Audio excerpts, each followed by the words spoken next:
Gece kahırlar adamın yut, atan ahırlar bir yerler övün, şort gibi.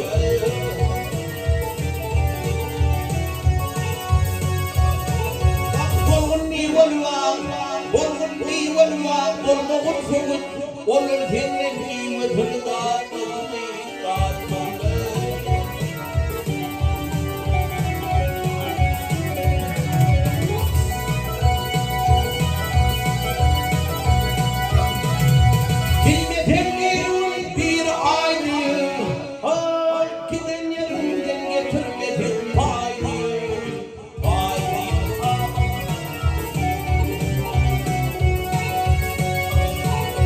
Solum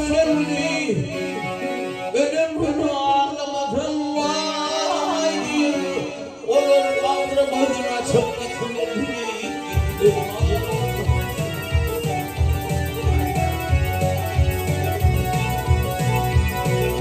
Gönül alıp göğe getirdim.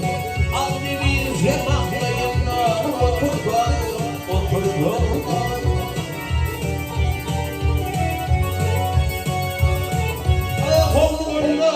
Kızlarım eğer işini bitirdim, yine tansan nasıl göğe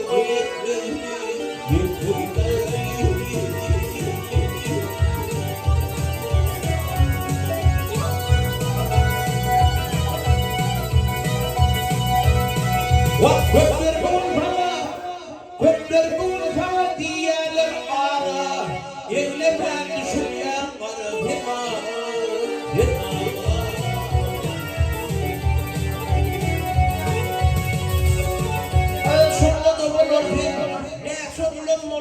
bulursun yine taşsağı zat bana değil, zanum değil,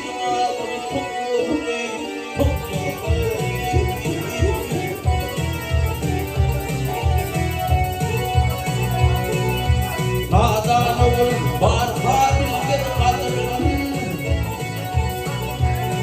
Hay nadan olur var habildir kadın. Kıtkadır çölümün